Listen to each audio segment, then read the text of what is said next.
नमस्कार। आप सभी गीता ज्ञान के सहयात्रियों का गीता ज्ञान अंक 13 में मैं अनादि दुबे स्वागत करता हूं, अभिनंदन करता हूं। तो मित्रों, पिछले अंक में हम चर्चा कर रहे थे कि स्थिर बुद्धि व्यक्ति वही है जो विषयों में लिप्त नहीं होता, जो इंद्रियों को विषयों में लिप्त होने से उसी तरह से रोक लेता है जैसे कि कछुआ अपने सारे अंगों को समेट लेता है। तो आगे भी हम इसी चर्चा को कंटिन्यू करने वाले हैं, जारी रखने वाले हैं। परंतु यहाँ पे एक बहुत ही मूल क्वेश्चन, एक मूल प्रश्न उठता है कि क्या यह संभव है कि हम विषयों से इंद्रियों को एकदम अलग रख सकें? हमारी जो सोचने की प्रवृत्ति होती है मनुष्य की, तो मनुष्य अतिवादी रवैया अपनाता है। मानव जो है वो एक्सट्रीम पे चलने की कोशिश करता है। एक्सट्रीम पे चलने का मतलब होता है या तो वो सिरा पकड़ेगा या ये सिरा पकड़ेगा। मध्य मार्ग पर ध्यान कम ही जाता है। तो जब हम इंद्रियों को वश में करने की बात आती है तो हमारी समझ क्या बनती है कि उसको पूरी तरह से रोक देना। तो क्या यह संभव है कि हम अपने हाथों को काम करने से रोक दें, हम अपने आँखों को देखने से रोक दें, हम अपने कानों को सुनने से रोक दें, हम अपनी नाकों को सूंघने से रोक दें? ये संभव प्रतीत होता है क्या? तो इस बारे में भगवान का क्या कहना है? भगवान ये सारी बातें समझाने वाले हैं आगे चल के। तो भगवान का इस बारे में क्या कहना है, ये जानने के लिए आप लोग इसमें अंत तक बने रहिए इस कार्यक्रम में। और मित्रों, एक रिक्वेस्ट आपसे और करना है कि अगर आप इस चैनल को देखते हैं तो कृपया इसे सब्सक्राइब कर दीजिए, क्योंकि मेरा जो लक्ष्य है वो है गीता ज्ञान को 1 करोड़ लोगों तक पहुंचाना। और ये लक्ष्य में मुझे सफलता तभी मिलेगी जब आप लोग सहयोग करेंगे, क्योंकि जितने सब्सक्राइबर होते हैं उतने ही अधिक लोगों तक ये वीडियो यूट्यूब भेजता है। यूट्यूब की ऐसी पॉलिसी है। तो कृपया करके आप लोग ये सहयोग कीजिए। तो हम समय न नष्ट करते हुए अगले श्लोक की तरफ बढ़ते हैं और देखते हैं कि भगवान क्या कहते हैं। तो इसमें भगवान कहते हैं, विषया विनिवर्तन्ते निराहारस्य देहिनः रजवर्जं रसोप्यस्य परम दृष्ट्वा निवर्तते। इंद्रियों के द्वारा विषयों को ग्रहण न करने वाले पुरुष के भी केवल विषय तो निवृत्त हो जाते हैं, परंतु उनमें रहने वाली आसक्ति निवृत्त नहीं होती। इस स्थिति प्रज्ञ पुरुष की तो आसक्ति भी परमात्मा का साक्षात्कार करके निवृत्त हो जाती है। तो भगवान कहते हैं कि ऐसे लोग जो इंद्रियों पर अपने नियंत्रण कर लेते हैं एन केन प्रकारेण, तो वो ये अभ्यास तो कर लेने में सक्षम हो जाते हैं, परंतु वास्तव में उनकी जो आसक्ति है विषयों में वो निवृत्त नहीं होती। वो अपनी इच्छा शक्ति से इंद्रियों को विषयों में लिप्त होने से रोक लेते हैं, परंतु अंदर अंदर उनका मन करता रहता है। परंतु अगर आसक्ति बनी हुई है तो हम ऐसा नहीं कह सकते कि इंद्रियां हमारे वश में हैं। अगले श्लोक में भगवान कहते हैं, यततोऽपि कौन्तेय पुरुषस्य विपश्चितः इंद्रियाणि प्रमाथीनि हरन्ति प्रसभं मनः। हे अर्जुन, आसक्ति का नाश न होने के कारण ये प्रमथन स्वभाव वाली इंद्रियां यत्न करते हुए बुद्धिमान पुरुष के मन को भी बलात् हर लेती हैं। तो भगवान ये कह रहे हैं कि जिन लोगों की इंद्रियां पूरी तरह से वश में नहीं हैं, मतलब उन्होंने वश में तो कर लिया है परंतु आसक्ति बनी हुई है, तो हमेशा ये आशंका बनी रहती है कि वो जब कभी भी वो हल्का सा भी कमज़ोर पड़ते हैं तो ये प्रमथन स्वभाव वाले इंद्रियां, जो प्रमथन मतलब जो लगातार अपने प्रयास में लगी हुई हैं, तो ये प्रमथन स्वभाव वाली इंद्रियां कभी न कभी आपको अपने पथ से विचलित कर देती हैं। और कोई एक इंद्रिय भी किसी विषय में लिप्त होकर आपको पथभ्रष्ट कर देती है और आपका पिछला किया गया सारा जो प्रयास था वो बेकार चला जाता है। तो मित्रों, इसका भी उपचार भगवान बताते हैं।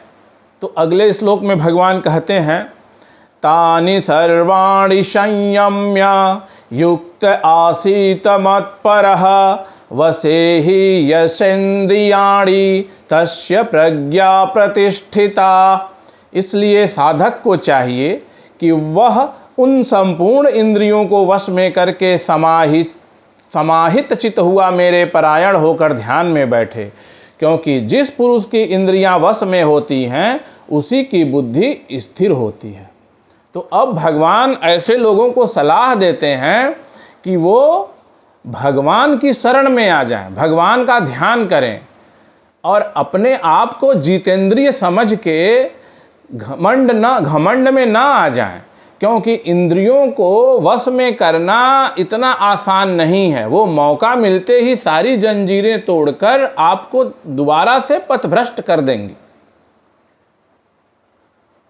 तो भगवान यही कहते हैं, इसका उपाय बता रहे हैं कि साधक को चाहिए कि वो परमपिता परमेश्वर की शरण में पूरी तरह से आ जाए और उनका ध्यान करके बैठे और उनकी तपस्या में लीन रहे और उनसे ये प्रार्थना करता रहे, उनसे वो तपस्या करता रहे, उनसे वो वरदान मांगता रहे कि हे भगवान, मुझे अभी तक जो सफलता मिली है उस सफलता को आप आगे भी बनाए रखिए और मुझे ऐसा वरदान दीजिए कि मैं इंद्रियों को वश में करने में पूरी तरह से सफल हो जाऊं। फिर अगले श्लोक में भगवान कहते हैं, ध्यायतो विषयान् पुंसः संगस्ते सुपजायते संगात् संजायते कामः क्रामात् क्रोधोऽभिजायते। तो भगवान कहते हैं कि विषयों का चिंतन करने वाले पुरुष की उन विषयों में आसक्ति हो जाती है, आसक्ति से उन विषयों की कामना उत्पन्न होती है और कामना में विघ्न पड़ने से क्रोध उत्पन्न होता है। तो अभिप्राय यह है कि जो बलात् या जबरदस्ती हमने इंद्रियों पे नियंत्रण कर रखा है, तो इस परिस्थिति में क्या होता है कि हमारी विषयों में आसक्ति बनी रहती है और फिर मन निरंतर उन्हीं विषयों का चिंतन करना शुरू कर देता है और फिर उन विषयों को प्राप्त करने की कामना मन में उत्पन्न हो जाती है और जब वो कामना उत्पन्न होती है और उस कामना में अगर विघ्न पड़ जाता है किसी प्रकार से, तो फिर वो क्रोध का रूप ले लेता है। तो यह क्या है? एक चेन रिएक्शन है। ये एक श्रृंखला में होने वाली क्रियाएं हैं, एक के बाद एक, एक के बाद एक, एक के बाद एक, और आदमी अनियंत्रित होता चला जाता है और वो पथ भ्रष्ट हो जाता है। तो हमने जितना भी अभी तक सारा परिश्रम किया वो सारा का सारा एक झटके में समाप्त होने की संभावना रहती है। तो इसीलिए भगवान कह रहे हैं कि इंद्रियों को जो लोग वश में करने का अभ्यास कर रहे हैं तो उनको भगवान की शरण में रहना चाहिए, भगवान को प्रतिदिन याद करना चाहिए, उनकी प्रार्थना करनी चाहिए और उनसे ये वरदान मांगते रहना चाहिए कि भगवान मुझे पथभ्रष्ट होने से बचाएं। ये जितनी भी सफलता हमें मिली है वो सिर्फ और सिर्फ आपकी कृपा है, इसमें कोई मेरा पुरुषार्थ नहीं है और आगे भी आप मेरा मार्गदर्शन करते रहिए। फिर भगवान कहते हैं, क्रोधाद् भवति सम्मोहः, सम्मोहात् स्मृतिविभ्रमः, स्मृतिभंसाद् बुद्धिनाशो, बुद्धिनाशात् प्रणश्यति। तो जब, जैसा कि हमने पिछले श्लोक में देखा कि जब कामना उत्पन्न होती है और कामना की पूर्ति नहीं हो पाती है तो क्रोध उत्पन्न हो जाता है। और मित्रों, क्रोध से बड़ा इंसान का कोई शत्रु नहीं है। जब क्रोध उत्पन्न होता है तो हमारा सोचने समझने की सारी जो क्षमता है वो समाप्त हो जाती है, हमारी स्मृति समाप्त हो जाती है, जो हमारी याददाश्त है ना वो एक क्षण के लिए समाप्त हो जाती है। हम अपने उस प्रिय लोगों से भी झगड़ा कर बैठते हैं या कुछ ऐसी कड़वी बात कह देते हैं जिसने हमारे ऊपर कभी भूतकाल में बहुत बड़ा एहसान किया था, हमारे ऊपर कोई बहुत बड़ा उपकार किया था। हम लेकिन वो चीज़ें एकदम भूल जाते हैं, स्मृति समाप्त हो जाती है और इससे भ्रम की स्थिति उत्पन्न हो जाती है। तो हम ऐसे ऐसे काम करने लगते हैं कि जिससे बाद में जब क्रोध ठंडा होता है तो फिर हम ही पछताते हैं। परंतु जब एक बार कमान से तीर निकल चुका है तो हम फिर कुछ ज़्यादा कर भी नहीं पाते और फिर पछताते रहते हैं और ग्लानि में डूब के और अवसाद में चले जाते हैं। तो इंद्रियों के वश में न होने के कारण मानव इस तरह की मुसीबतों की एक श्रृंखला को जन्म दे देता है।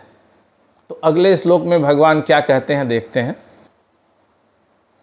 फिर भगवान कहते हैं, राग द्वेष वियुक्तस्तु विषयानिन्द्रियश्चरन् आत्मवश्यैर्विधेयात्मा प्रसादमधिगच्छति। परंतु अपने अधीन किए हुए अंतःकरण वाला साधक अपने वश में की हुई राग द्वेष से रहित इंद्रियों द्वारा विषयों में विचरण करता हुआ अंतःकरण की प्रसन्नता को प्राप्त होता है। अब भगवान ने यहाँ पे बहुत ही रोचक बात कर दी है। अभी तक भगवान ये बता रहे थे कि किस तरह से इंद्रियों को विषयों से अलग रखने की चेष्टा करनी चाहिए, अभ्यास करते रहना चाहिए, हमें वो नियंत्रण प्राप्त कर लेना चाहिए कि हम इंद्रियों को विषयों से अलग रख सकें। जैसा कि हमने जब ये चर्चा शुरू की थी तब बताया था आपको कि हमारा मानव का ये स्वभाव होता है, मानव अतिवादी सोच रखता है, एक्सट्रीम पे सोचता है।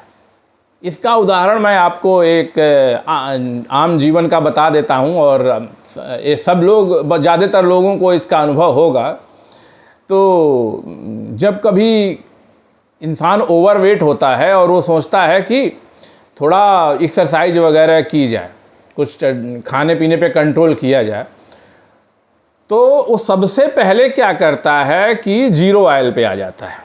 पहला काम यही करता है, घर में जाएगा, पत्नी को बोलेगा या जो भी है बहन को बोलेगा या माता जी को बोलेगा कि आज से मेरा तेल वेल खाना बंद, बिना सोचे समझे। एकदम एक्सट्रीम पे चला जाता है इंसान।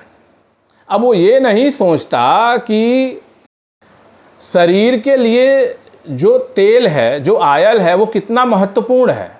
क्योंकि 4 विटामिन ऐसे हैं, विटामिन ए, डी, ई और के, जो फैट सोल्युबल विटामिन है, जो ऑयल में ही घुलते हैं। तो अगर हमने एकदम जीरो ऑयल कर दिया तो वो जो विटामिन हैं वो हमारे शरीर में जाएंगे ही नहीं। तो विटामिन ए जो आँखों को सही रखता है, विटामिन डी जो हड्डियों को सही रखता है, विटामिन ई जो हमारे बालों वगैरह को सही रखता है, विटामिन के जो हम खून संबंधी और दूसरे कामों के दूसरे मेटाबॉलिज्म में काम करता है। तो क्या होगा कि फिर तरह तरह के रोग, बीमारियां उत्पन्न होने लगते हैं। तो यही एक जो उदाहरण मैंने दिया है, तो इंसान का सोच ऐसे ही है, वो एकदम एक्सट्रीम पे सोचता है। तो वही भगवान क्या कह रहे हैं कि हमें ये अभ्यास तो कर लेना है कि हम इंद्रियों को विषयों से अलग रख सकें, हम विषयों का दास ना बन जाएं कि विषय हमें जब चाहे अपने हिसाब से घुमाते रहें। भगवान कहते हैं कि हमें इस तरह से इंद्रियों पे नियंत्रण कर लेना है कि इंद्रियों द्वारा विषयों में विचरण करते हुए भी हमारी उन विषयों में आसक्ति न हो। अब उदाहरण के तौर पे अगर मान लीजिए कि आपको रसगुल्ला बहुत पसंद है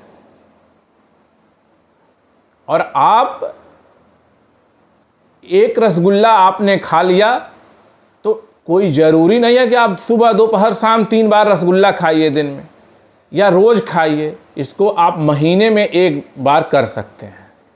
तो आप खा भी रहे हैं और आप नियंत्रण भी रख रहे हैं।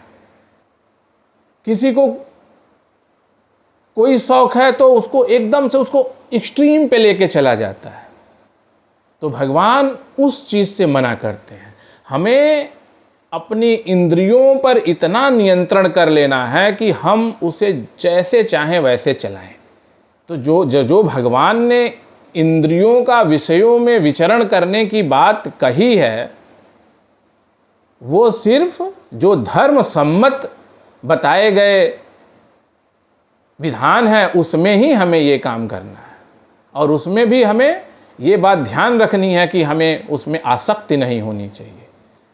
हमें कोई ऐसे भोग विलास में इतना लिप्त नहीं हो जाना चाहिए कि फिर वो उसी में पड़े रहें हम, और जो हमारा जीवन का, मानव जीवन का प्रमुख उद्देश्य है कि धर्म सम्मत काम करके, कर्तव्य कर्म करके, निष्काम कर्म का अभ्यास करना और अंतोगत्वा मोक्ष प्राप्त कर लेना, उससे हमें हटना नहीं है। अपनी निश्चयात्मिकता वाली बुद्धि को बनाए रखना है। भगवान कहते हैं कि जो साधक अपनी इंद्रियों पर नियंत्रण प्राप्त कर लेते हैं और अपनी इच्छा अनुसार इंद्रियों का विषयों से संगम करवाते हैं और फिर उसमें उनकी आसक्ति नहीं होती है, ऐसे लोग अंतःकरण की प्रसन्नता को प्राप्त होते हैं। उनको जीवन में कभी भी पछतावा या हीन भावना नहीं होती और उत्तरोत्तर वो अपनी आध्यात्मिक अवस्था का विकास करते हुए और जीवन का सब रस का आनंद लेते हुए भी परम परमात्मा में विलीन हो जाते हैं। तो मित्रों, अभी ये चर्चा आगे भी जारी रहेगी, परंतु आज के अंक में बस इतना ही।